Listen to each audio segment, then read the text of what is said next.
live. Hi, everybody. I'm Pedro from the Defiant. Very excited here. This is episode 2 of Do Your Own Research, a new show that we have between the Defiant and IC3. I'm joined by 3 of our most esteemed builders and industry players. We have Eli Ben-Sasson, CEO of StarkWare. I hope I didn't butcher your name. Ben Fisch, CEO of Espresso Systems, and Stephen Goldfeder, co-founder of Offchain Labs. So yeah, we're going to be talking about layer 2s today. I'm interested in sort of cabling us back down to earth. Sometimes the language that we use is a bit abstract in our industry. So I'm interested in obviously diving into the technicalities of what these protocols are, just the general landscape and that sort of stuff. And then a little bit of backdrop on some individual stories and how each of you got to where you're at. So I'd love to kick it off with you, Stephen. If you could sort of level the playing field for everybody and sort of explain in your own words what a layer 2 is. Yes, absolutely. And great to be here. Thanks for having me. A layer 2, and I'll try to say this in a way that unites. So you have here representation from 2 very different types of layer 2s, and that's Ellie from StarkWare building what's known as a ZK rollup or ZK layer 2s, and we build the Arbitrum technology, which is optimistic rollup. So I'll try to be vague in a way that can apply to both of our technologies, and perhaps afterwards we can get into some of the differences if that's interesting. But what a layer 2 does is it says, Ethereum, which is the layer 1 that we're all building on top of, is a really good smart contract platform. By really good, I mean it's very secure and it's decentralized. It has a lot of participation with different nodes and really has broad participation from different types of nodes. You don't have to have a data center to have a node. So it lends to true decentralization. The problem is, and this is sometimes known as the blockchain or smart contract trilemma, is it's hard to get that security and decentralization and also have scale on the base layer. And we know how to tweak this a little bit. So you'll see other layer 1s that go for more scale and they lose out on some of the decentralization and security. And, there are different people trying different experiments, but in the Ethereum space, we really like the security and decentralization. So we say, okay, how do we get scale? And we say, we'll get this from in a layer 2. And what it means is, so Ethereum, we limited scale, basically intentionally, right? We don't allow it to scale. And that lends, you can see how that lends directly to decentralization, because if you limit the resources it takes to verify, it means more people can participate. You don't need to have these really, really exotic machines or hardware to actually participate. So we intentionally limit the scale on layer 1, but we still need to be pragmatic. We still need to scale. We can't go to people and say, hey, it's super expensive, it doesn't have much capacity, but it's awesome, so you should use it. That doesn't work for actual businesses that are building on blockchains. So we get the scale in layer 2 world. And what it means is we basically utilize Ethereum's limited capacity as much as possible. We get more mileage, mileage for our gas, if you will, because what we do is we take a lot of the computation off chain. We do it off of Ethereum, and instead we come back to Ethereum and report on what happened. Now, remember, we want Ethereum security and decentralization. So we need to actually have Ethereum not just be an observer of what happened, but Ethereum actually has to verify what happens. Ethereum has to say, hey, all that stuff you did in off-chain world, I actually vouch for it. And I, Ethereum, say this is correct. And this was processed securely and according to the rules of your chain. And so the way this is done broadly is, so a user sends a transaction off-chain. In a rollup, they'll put the data directly on Ethereum. They'll send the data to Ethereum, and they'll send the transaction off-chain. Because you can think of a transaction as two different things, right? Transaction is just like the zeros and ones, like the actual data. But transaction also is the semantics of what that means. So those zeros and ones mean something. It says, hey, add these 2 numbers, store this value, run this computation. So we put the raw data on Ethereum in a compressed and batched up way. And then we go ahead and execute the transactions, do those instructions off-chain, build up this state tree off-chain. And then we periodically and pretty frequently report back to Ethereum what happened. So the input data goes in Ethereum, the processing happens elsewhere, and we report back to Ethereum what happened. And now remember, we actually want Ethereum not just to say, okay, I'll take your word for it, but to actually verify it. And that's where rollups use proving. And not only do we tell Ethereum what happened, we prove to Ethereum what happened in a way that Ethereum can verify it, even though we've done much, much more computation off-chain than Ethereum could possibly do on-chain. That's how we scale. We do a lot more off-chain. but we have these really cool verification methods that allow Ethereum to vouch for the security and say, hey, even though I can't run all that directly, I just don't have enough capacity, I'm actually vouching for the correctness and saying, yes, this result that you posted does correlate to running the transactions you posted. So I, Ethereum, have the inputs, I now have the outputs, and these things actually do correlate. And there's two more brief things, and then I'll stop there. There are different ways to do this verification, and that's where Ellie and I have built different approaches, and others as well. There's the optimistic rollup way, which basically says, hey, take my word for it. This is what happens. And then someone else can challenge. And if someone challenges, then Ethereum serves as a referee in what's called a fraud proof to actually figure out who's not telling the truth.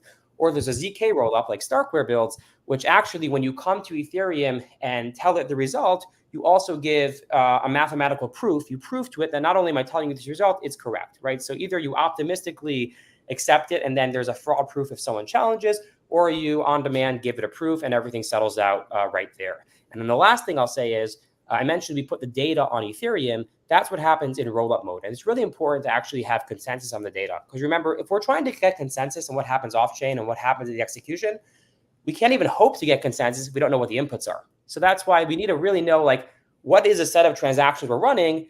And then we have a deterministic process that runs those transactions, and we can have a protocol that says, okay, what happens when you run those transactions? But if we don't actually get consensus on what the inputs are, like, it will be completely hopeless to try to come to the result of what the outputs are. And that's why data availability and data, just agreement on what the data is and what the ordering and set of transactions is so important. So the simplest and the dumbest way to do that, if you will, is to just put all the data on Ethereum. And therefore, everyone can have access to and look at the data. We put it in a way that's like compressed and just use Ethereum just as a data access layer here. But there are now, that's also, even with recent advances in 4844 using blob space for data, that's somewhat expensive. So there are lots of other alternative data availability solutions. We at Offchain Labs, something called Arbitrum AnyTrust. Ben here at Espresso also data availability solution as well that puts data elsewhere in Ethereum. But importantly, again, you need consensus on the data and consensus on what happened when you process that data. That was a brilliant intro. I'd like to pass the baton over to Ben and sort of also continue on the sort of leveling of the playing field. If you could, share a little bit of what you think, if you agree with how Stephen is looking at how to approach the layer 2 landscape, and if you could also sort of explain in the simplest terms what shared sequencing is. I know that Espresso Systems is a marketplace for shared sequencing where different participants sort of relinquish or buy and sell the rights to shared sequencing. And even for myself, that was a bit of a mouthful. So if you could sort of explain it in more broad terms so we can understand it. Great, yeah, and it's great to be here with Ellie and Stephen. They're really luminaries in this space, and they've built two of the most successful L2s, and we're just getting started. But one of the reasons why we're building what we're building is very much related to what Stephen was just talking about. So the way that L2s have achieved scale is by moving computation or execution of transactions off-chain. And this is generally done by some set of servers on behalf of a rollup. And so StarkWare, for example, has a different set of servers that are executing StarkWare transactions from the server that is executing Arbitrum transactions. And there's not only Arbitrum and StarkWare, but there are now many different instances of even rollups within the Arbitrum ecosystem. I believe there are also many rollups within the StarkWare ecosystem using StarkWare technology, and there are even other companies building rollups that are using a different software stack. So today we're seeing a trend towards many different rollups that are each moving execution of transactions off chain. And they're all now processing transactions independently of each other. And so this definitely achieves scale, but it loses a very key property that we have on Ethereum, which is a certain form of composability. If you think about how transactions are processed on Ethereum, there is one party at a time that is elected. It's called the leader, right? And it builds in a complete block of transactions that simultaneously updates all applications on Ethereum. And this block can include, for example, function calls between different smart contracts for different applications. What that means is you can have a user that does something in one application and then immediately does something in another that then affects the state of the first application again.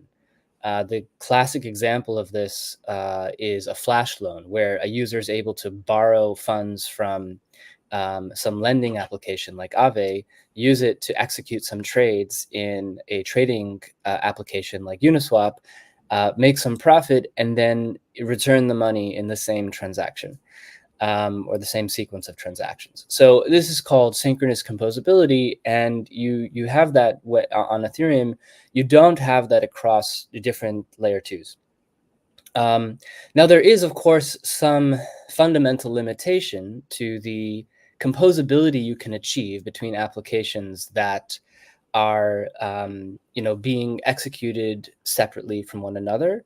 And we don't want to push all execution together, or at least we don't want to require all nodes that are participating in the security layer of Ethereum to have to execute all applications for the very reasons that Stephen just spoke to, which is that would overburden the nodes that are contributing to security, and it would restrict it to a more limited set.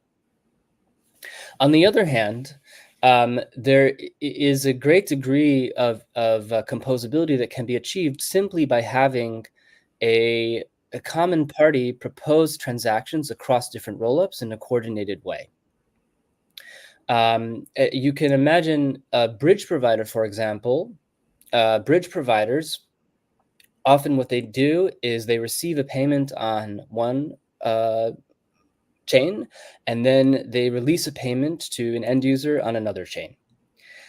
Bridge providers take the risk, however, that one of these two transactions will revert, so they often have to wait for some time for the transaction on the first chain to settle before they can release funds on the next.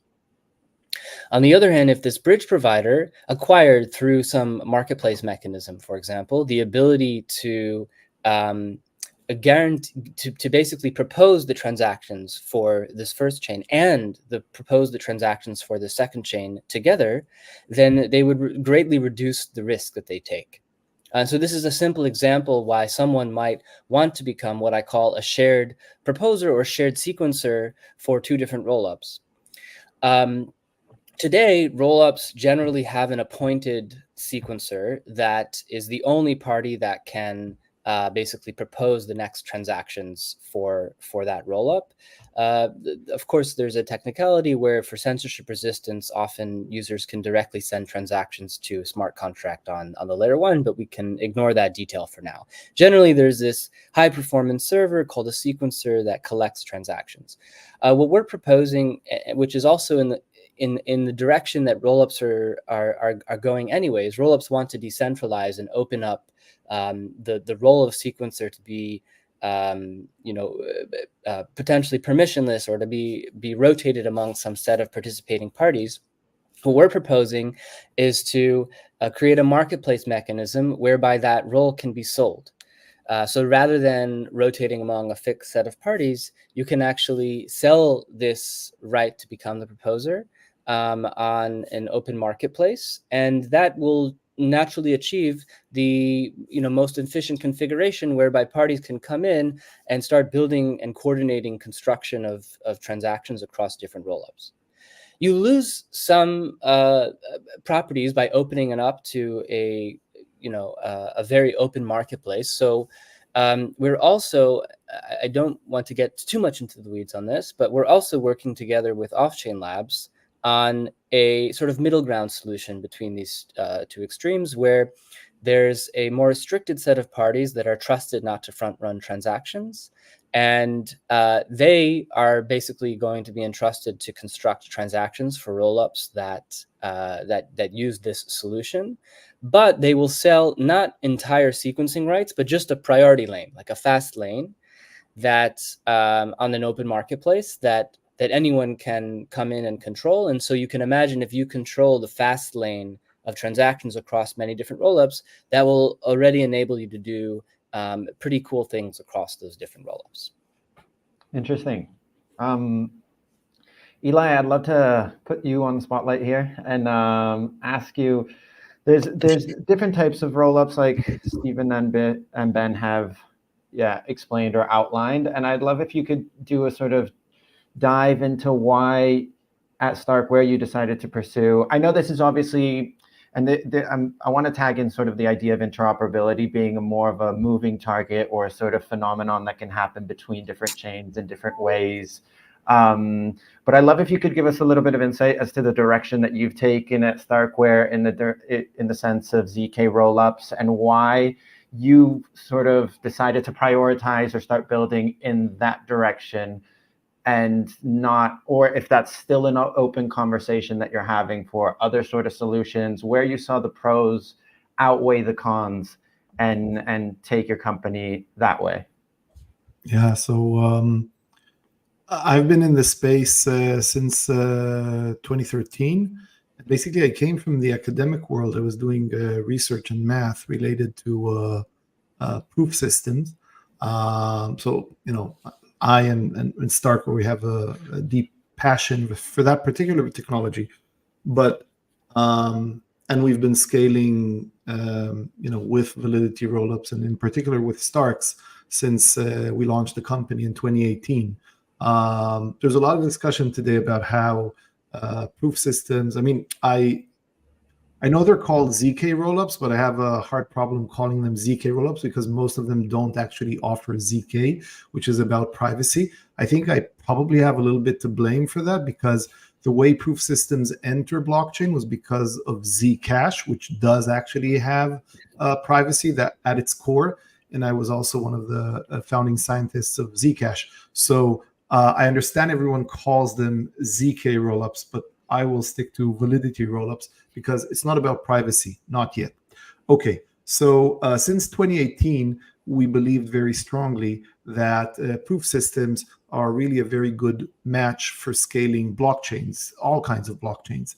And I think among proof systems, the particular family of Starks is best at scaling and has the, you know, is the most future-proof in terms of its minimal security assumptions and fastest speed. And we've been saying this since 2018. You know, I love pairing-based snarks. Zcash is based on them, and there's amazing math behind them. But when it comes to sheer scale, nothing outperforms Starks, especially when they come and are deployed in very small fields and small integers. So we strongly believe in this technology as a general purpose, good technology for scaling and for offering integrity in cases where you don't trust the other party. It's just a very basic technology that I think no one on this call doubts that it should go in a lot of places. And, you know, we all should aspire to the day when, you know, banks and governments basically, when they make commitments to customers or to individuals, they support that, first of all, with transparent code saying this is what we stand by. And then this code is enforced and verified using proof systems. I think, you know, we'll get there in, I don't know, a decade or two. And we'll get there through blockchains. So we strongly believed in the merits of this technology of Starks to scale. And we've been at it, you know, we deployed our first system in production in 2020. And for a very long time, this was the main and biggest source of scaling on Ethereum, period. So, you know, through the StarkX system, again, that was deployed on Ethereum already in the summer of 2020, we minted, you know, by now probably over 100 million NFTs. This goes back, you know, more than 4 years. At the height of the NFT craze where people were paying, you know, $40 a pop, Immutable X and Sorare that were using us paid, you know, less than a cent. We, you know, reduced cost by a factor of 20,000. Then what happened was we just realized that the internal tools we've been using can be actually made accessible to developers all around the world, which is how we came about working on StarkNet. And what we did is made accessible the very best tools that we were using. So, we first of all ate our own dog food, including the programming language Cairo that we use to build all of our systems, and which leads to the greatest scale when it comes to validity proofs. And we said, okay, the world should have access to this technology. Now, what are the merits of validity proofs? First of all, things like fractal scaling, which means that you can not only run a layer 2, which is what we're doing now, but you can deploy layer 3s, which can then deploy layer 4s and layer 5s. And the nice thing is that they all basically inherit the integrity of layer 1, because you never update the state without having a proof that ultimately settles on layer 1. So you could have something that is very hard to have by economic means or even by fraud proofs, which is you could have these recursive layers where people basically take a whole bunch of computation off chain and come after a day or a week and say, here, we can prove you haven't seen what happened, but you know that what happened with integrity. So that's one thing that these things offer, which is really important for massive computation. Another aspect, even though I was complaining about the use of ZK for ZK rollups, these proof systems can be turned on with zero knowledge. We haven't done it yet, but we will do. And then you also get very high grades of privacy. So you could have a whole layer that is working, and customers have privacy for them. And it also leads to very low settlement time, with respect to things like fraud proofs and so on, with very little or like no economic assumptions or no need to monitor. It's basically based on cryptography and math. So I think these are very, strong technologies that have a place, not just in blockchain, but in something bigger that should permeate to all of society. We like to talk about how we're all building this thing, the integrity web, which is like a layer on top of the World Wide Web, but which assures all of us that the right thing is being done even when we're not watching, and where promises made by entities are not, are upheld by external parties, and they need to stand true to the words they made. So it's even bigger than what blockchains are today. I'd love to touch on something that's sort of transversal to the three of you, that you all come from an academic or have some sort of academic background or context. And so, Eli, I'd love to sort of tag on to that and see how academia has helped sort of shape your understanding, not only of just the general Web3 blockchain world, but also the roll-up world.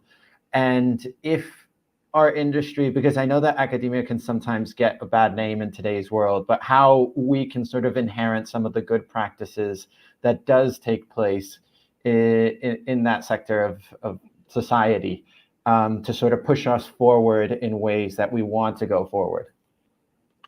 So some things that I think definitely we took with us from the academic setting. Well, one is a whole bunch of technologies, right? You could never have validity rollups without the 30 to 40 years of amazing research done mostly at universities by brilliant researchers. I personally spent 15 years prior to founding StarkWare, basically inside the academic world, learning from the great masters and contributing there. So a whole bunch of technologies came out there. And of course, also things about, tokenomics or microeconomics, right? They have rootings there, consensus protocols and peer-to-peer networks. So many of the different technologies and components of blockchains, the technological ones, of course, owe a big debt to academy. But in terms of like values and spirit, one thing that I think is very strong in at least the branches I traversed, which are very related to math, is meritocracy, which means, the rule of excellence. In math, it often happens that someone completely unknown and very young, proves a major theorem, and then, he becomes one of the great ones there's no you go into a hierarchy and so on. And I think blockchain is very much like that, in the sense that, it's not the corporate world where you sort of go up the ranks and, experience matters a lot. It's really people who shine in terms of their personal excellence. They go places. Same things with, teams and so on. There's also a very high level of transparency and sharing of ideas, again, which is like, there's not a lot of use of IP protections and stuff like that, which is, again, a bit like in the academic world. So I would say that those two things are, the sharing and transparency, and the understanding that with all the competition, we all sort of advance each other, and that's good. That's something that you get also in the academic world, and then the meritocracy. Stephen, I don't know if you want to add on anything there in the sense of how academia is also sort of, paved or laid a foundation for what Offchain Labs has become. And then I'd love if you could also going sort of backwards and taking maybe a short trip down memory lane. If you could give us sort of, an insider look into how those early days were at Offchain Labs, especially in the Ethereum community, how understanding that maybe scaling needed to happen off-chain, why it should happen off-chain, what those conversations were, what was the pushback, and I think it'd be interesting if there's still pushback that you get today that you were still getting back then, that people may be sort of struggling to really understand why we sort of need this layer 2 landscape, or why this has been the route that Ethereum has taken as just a general ecosystem? Yeah, so those two things are very connected because like Ellie and StarkWare, we emerged from, in our case, Princeton University Research. So my co-founder Harry and myself were PhD students at Princeton, and Arbitrum was one of our projects, and Ed was a professor there at Princeton for about 30 years. So if you go back into memory lane a little bit, so if you actually look on YouTube for the very first mention of Arbitrum, I used to say just look on YouTube, you'll find one video about Arbitrum, but now there's just quite a bit more. But if you look back for that very first one, you'll find a 2014 class seminar, Princeton class seminar, like a final semester project video. And you'll find a bunch of undergrads built the project under the leadership of Ed. I was actually in the class doing something different about MPC wallets, but Ed was leading this project on Arbitrum. So the history is Ed had this idea. And the reason I like to mention that date is because Ethereum went live around 6 months later in July of 2015. So really from the earliest days when smart contract platforms didn't exist, but they were theorized, there was academic literature talking about them. Ed was very early on, one of those people that were very early on and realized, hey, that like these platforms have limitations. So if this theory takes off and becomes real, there are going to be problems scaling this. It's not going to work. It's not going to meet the demand. Ed went off to the White House for about 2 years, for the last 2 years of the Obama administration, and Arbitrum kind of just sat there on the shelf. When he came back, Harry and I went to his office and said, hey, we should pick up that thing. It was about 2017 at the time. We were starting to feel the initial pains of scaling. If you remember, like the CryptoKitties era. And it was like, okay, we need to scale. Like, again, if you look back, like this looks like a little bump and looks like a nothing. But like at the time, it felt like, okay, this is starting to take off. And of course, we've only done a lot more since. So we said, okay, we're going to build Arbitrum in the academic context and really build it out. The undergrads sort of went with it for a semester, and we're going to build it out fully. So we did that, spent a year and a half or 2 years on that, and published that paper at Usenix Security, which is one of the top security venues, in August of 2018. That's also the month that we launched the company Offchain Labs. So none of us had any plans of ever doing anything.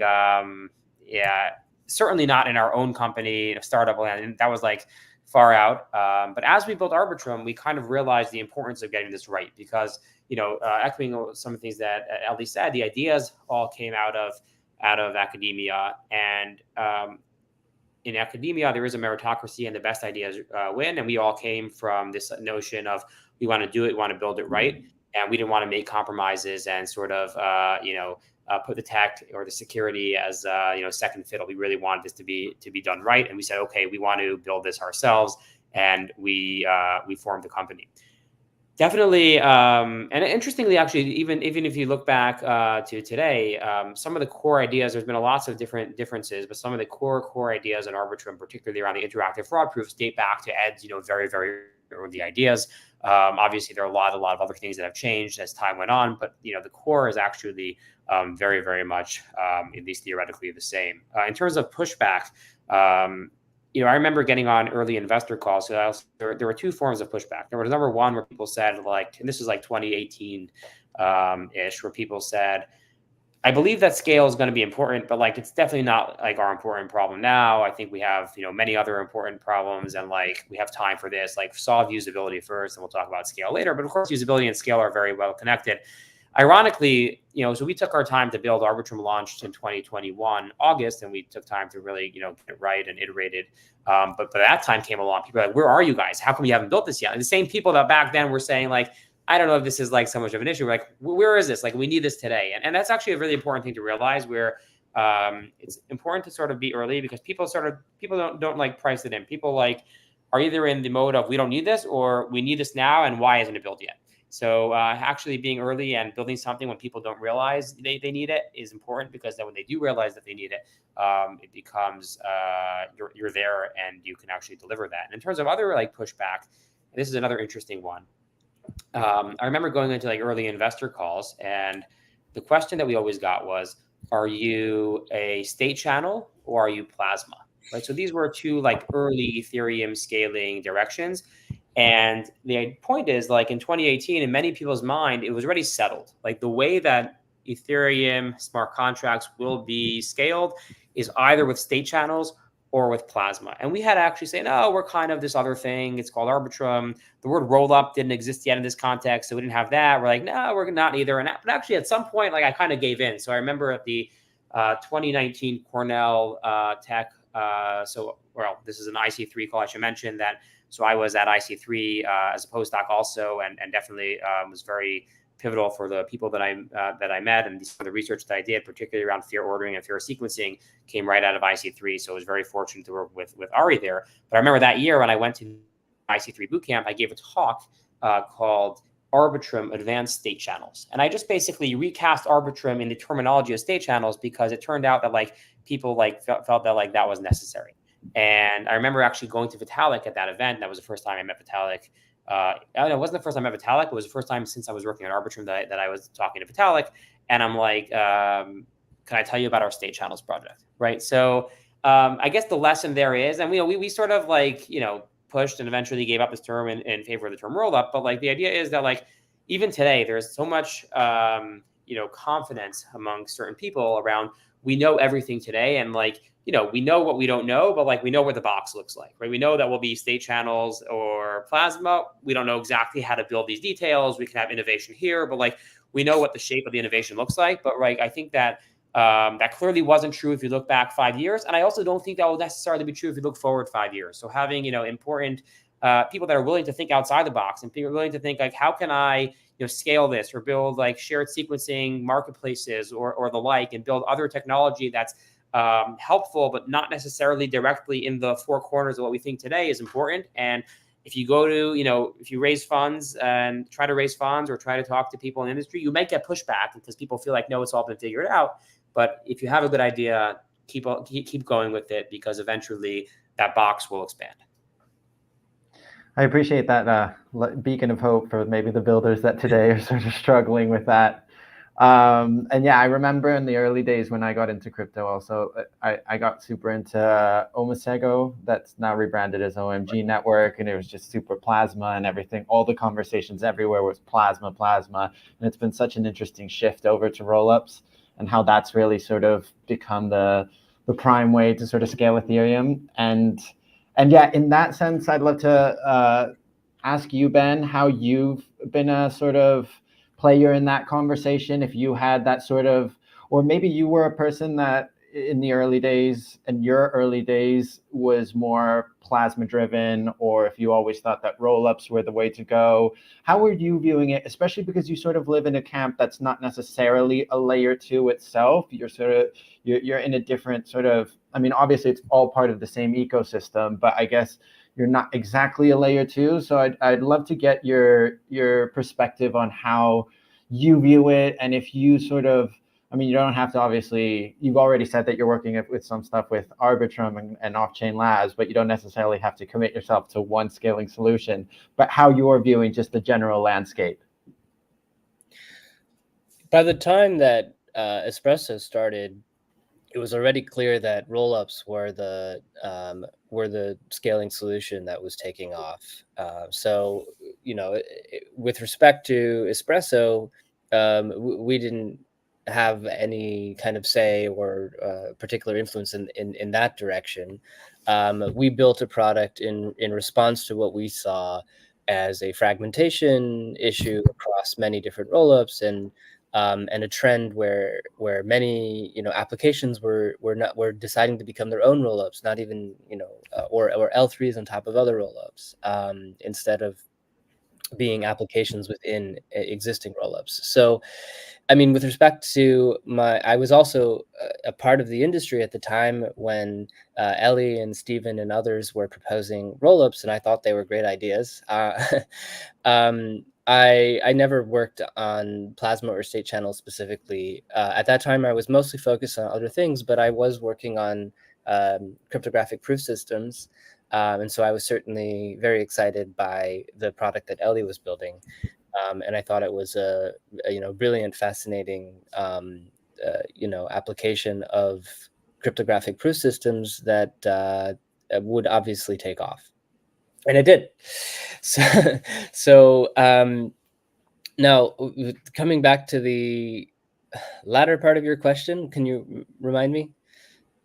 Yeah, I just wanted to see if you, I mean, obviously rollups are the sort of in the lead, but do you think that they are, do you think that's been the sort of, I don't want to say the correct way to go, because obviously there are pros and cons to other scaling solutions, but do you think that there is that the focus on rollups has been a correct direction to take? And I'd love for you to give me the sort of counter argument to that, why somebody might push back against it and say, no, rollups might not be why we want our layer 2 direction to go, and maybe we should be putting some more focus on Plasma, state channels, or other sorts of directions. I think what Steven said was correct, which is you can view, and it sounds like you gave a talk on this, Steven, at some point, but you can view what rollups are as sort of an evolution of that idea. So, I mean, sort of going back to first principles, the reason why scalability is an issue is because of different types of bottlenecks that arise when you're trying to run one massive computer for the world, right? And often when you remove one bottleneck, then something else becomes a bottleneck. So the first bottleneck for running a computer that the entire world needs to run is computation. And if you're trying to make this computer something that is very, very secure by virtue of having many, many nodes participate in running it, then as Steven was talking about at the beginning, either you limit the number of instructions this computer can process per unit time so that it's easy for people to participate in verifying it, or you have a separation between those who are driving forward the progress and those who are verifying. And what you end up with naturally are proof systems, right? So the rollup architecture is the idea that the world is naturally heterogeneous. There are powerful computers and there are weaker computers. We want to get as many computers in the world to participate in contributing security and integrity to the system. So let it be really easy to verify that instructions were computed correctly. But then let's leverage the fact that there are some powerful nodes that don't actually, it's not actually that expensive for them to run on high power machines. It's just not something that everyone in the world can access. Let them make really fast progress in terms of executing many instructions, and make it easy for the rest of the world to check the integrity of what happened.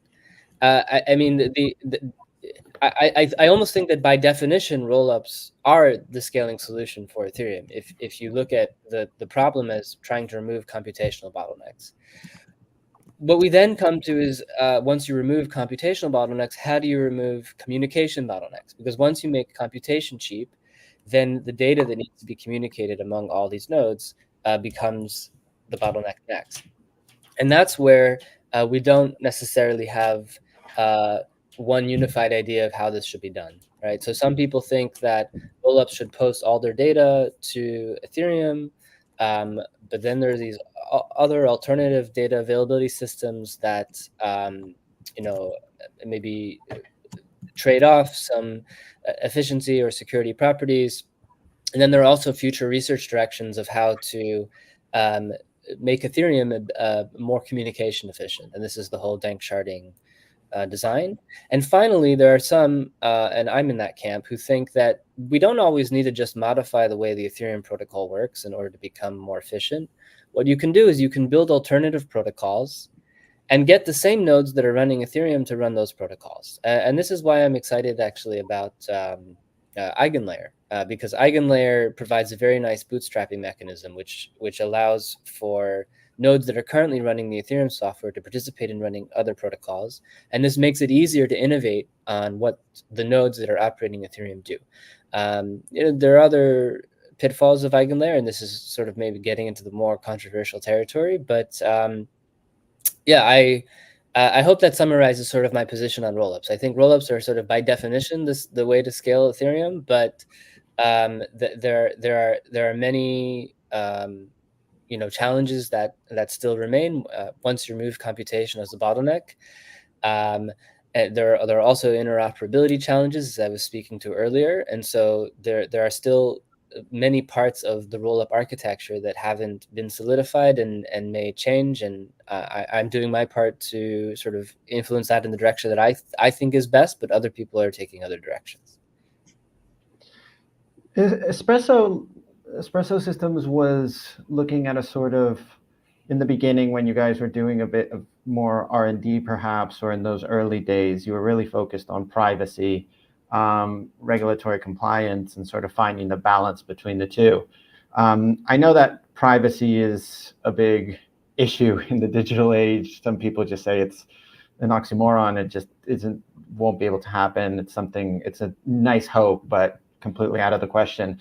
Do you think that, how have you viewed that now? Has your idea of privacy shifted over the years? How do you think that we can ensure long-term scalability while also maintaining privacy?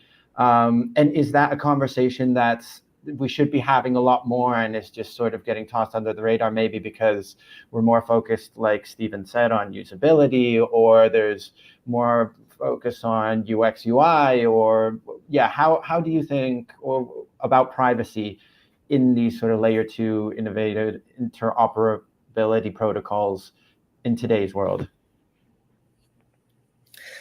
I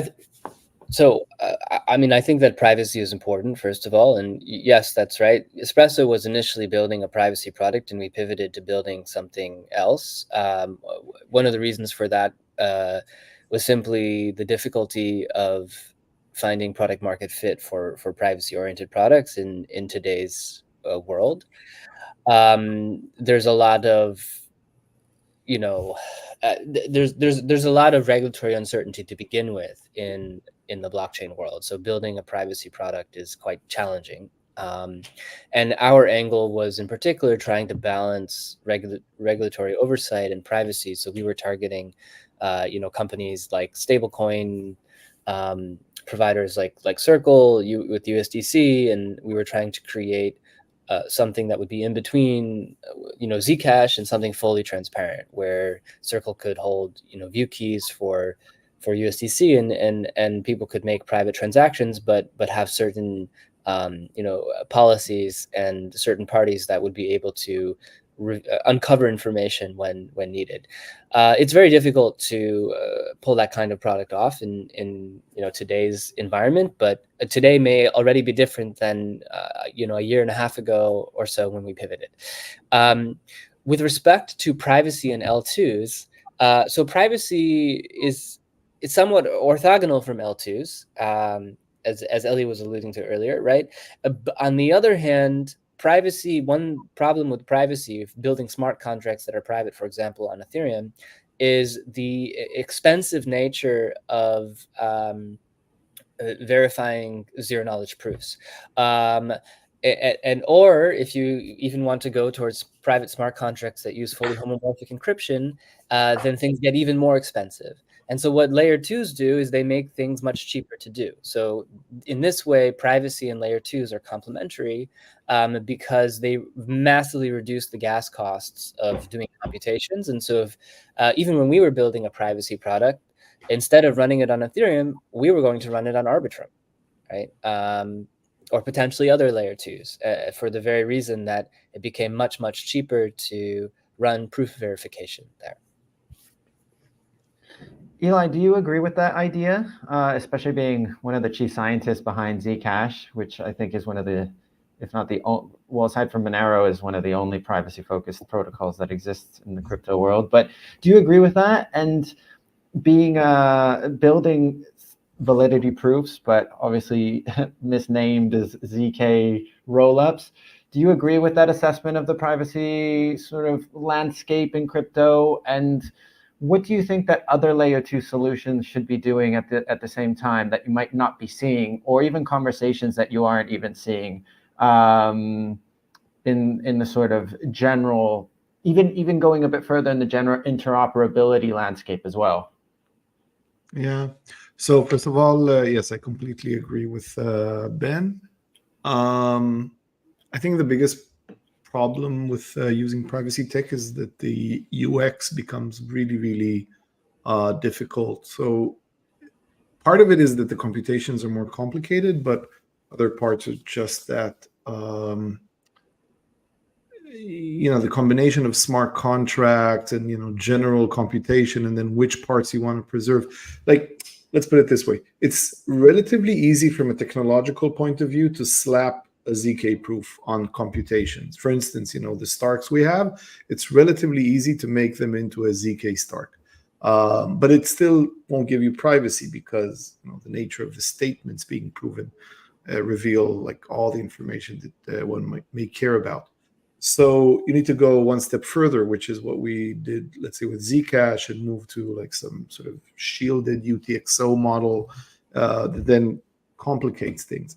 And the biggest issue with that is just that the UX becomes much worse than it is for standard blockchains, which already suffer from pretty lousy UX just because of the nature of self-custody and how different it is from when you just trust some big player to run things for you. So which leads me to, what are the things that probably all of crypto and of course L2s need to look at?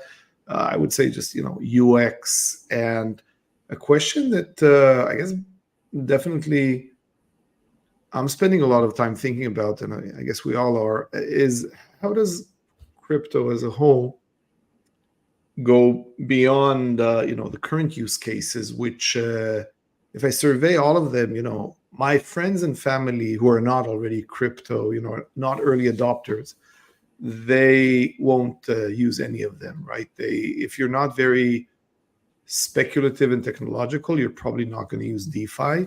And if you're not a very certain kind of gamer who also loves early stage technology, you're not going to do gaming.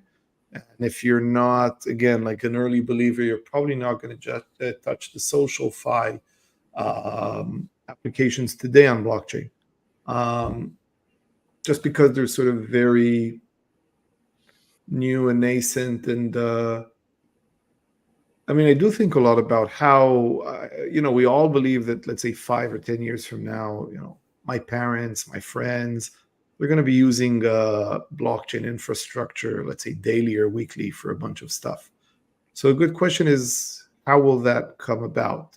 I know it's not going to be DeFi, and probably it's not going to be gaming so much. I don't know, maybe gaming, but certainly not DeFi, not for most of them. So I think the most burning question is, what do those like mundane, applications that everyone uses are going to look like that will just bring on a lot of people? I think that you raise a really good point and really interesting, which is this sort of long-term hope, which is mass adoption. And then there's this also like sort of counterintuitive idea that all of these protocols are going to be working in the back end and we're going to be interacting with other style things. And then a lot of these technicalities are just not going to have much to do with the everyday user. But yet here we are constantly talking about mass adoption and these sort of state fragmentation and state channels and sort of these big abstract concepts and how we can sort of bring them down to the everyday user. Is that something that you think about as well, Stephen, about how to sort of make the protocol, the conversations, the general UX UI closer to people who aren't in crypto today? Or are you still really focusing on that really early adopter? And is that, I mean, obviously it's a moving target and who knows where it's going to be in a year, 3 years, 5 years, and maybe, the company just pivots or anything can happen along the way. But is that something that you're always have your eye on? And is that something that the layer twos in general are sort of overlooking, sort of the focus on these really early hardcore crypto native adopters while the sort of moving target of mass adoption just continues moving?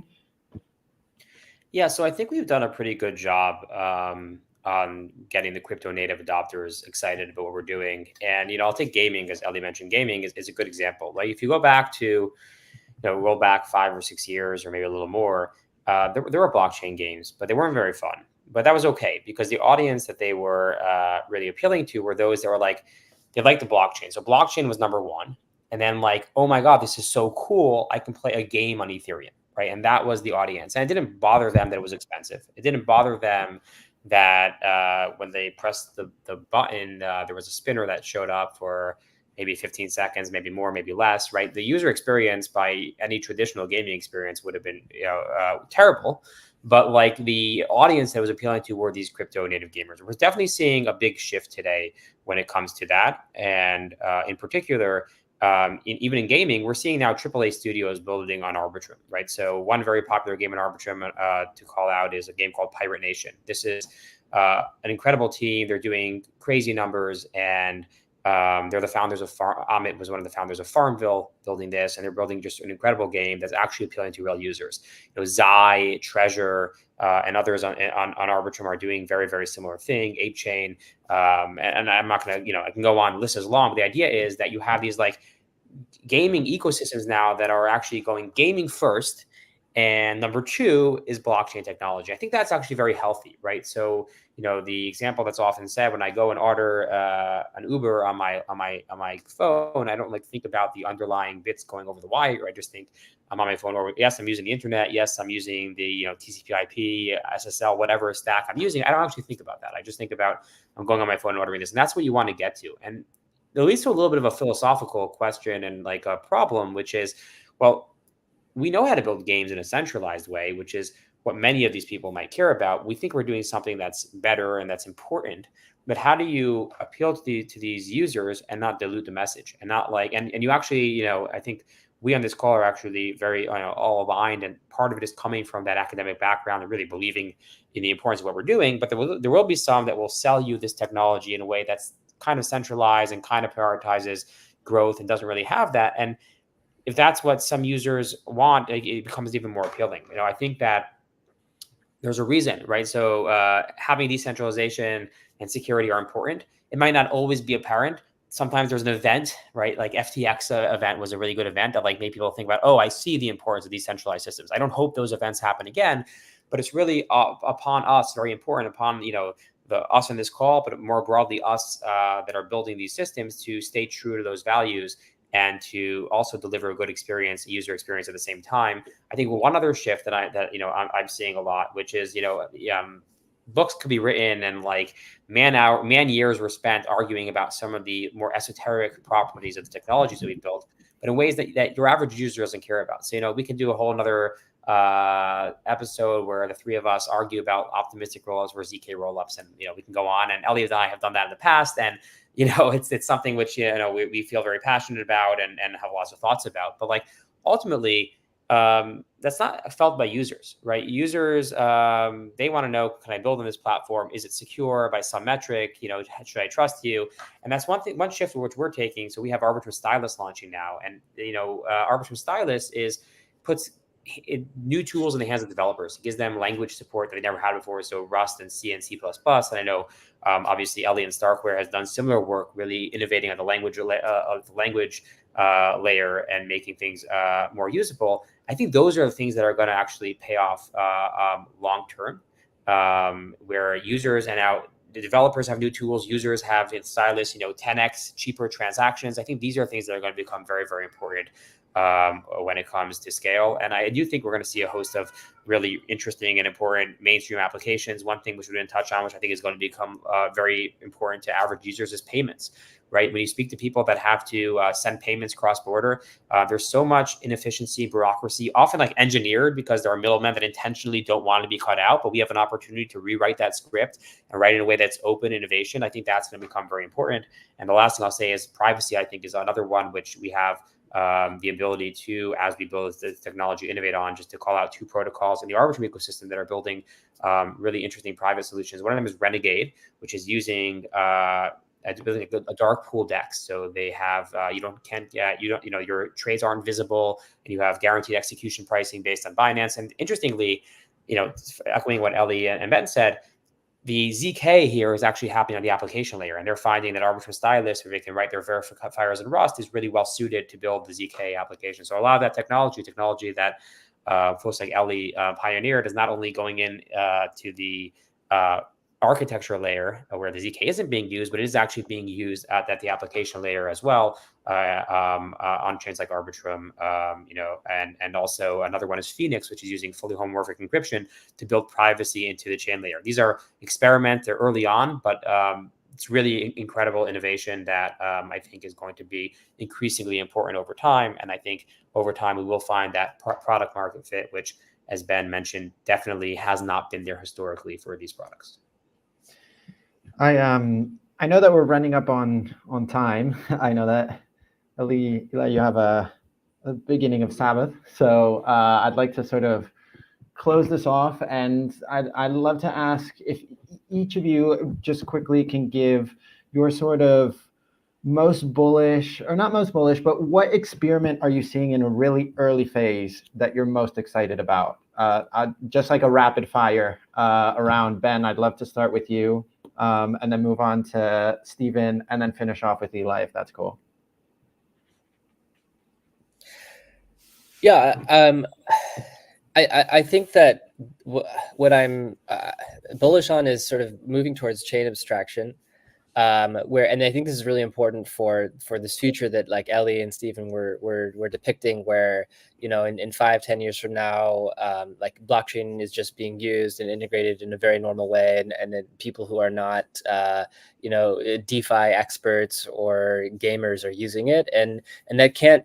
The way that we've scaled the system, it ends up with a lot of infrastructure, and that all has to be sort of abstracted away.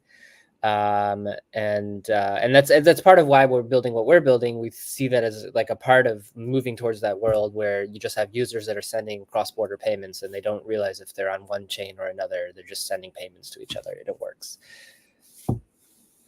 Interesting. Stephen?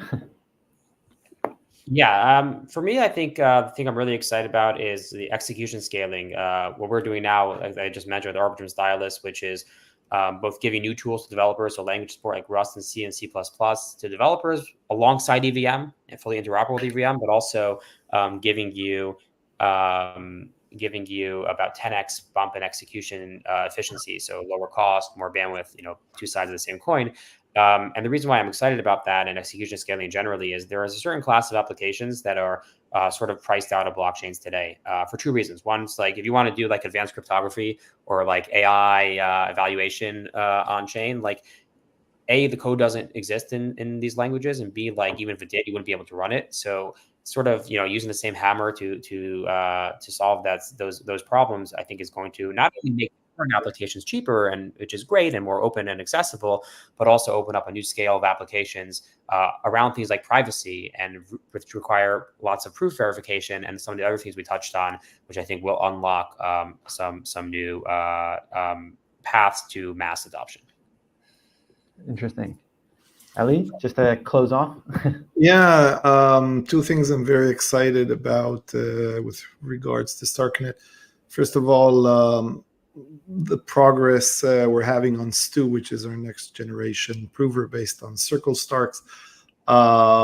It's surely going to be the fastest prover out there, but like the benchmarks that we're seeing, and we'll share a lot of information at EthCC, are just mind-blowing and open up a lot of activities and possibilities that we didn't dream of before.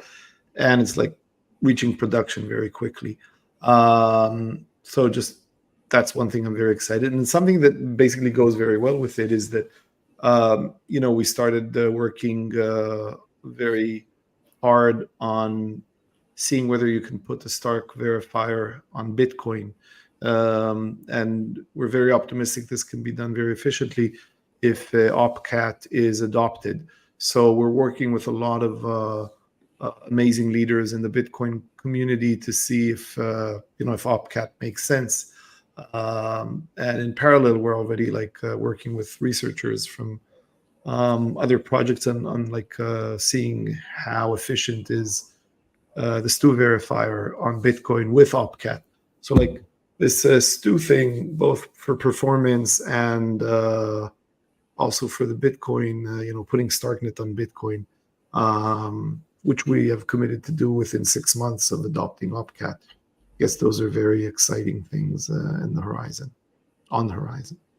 Yeah, I think you opened the field for a follow-up at some point, because the sort of Opcat Bitcoin conversation or topic is something that I wanted to touch on. But yeah, time has run out. And but yeah, thank you, each and every one of you, so much for your input, for everything that you guys are working on. Super fascinating stuff.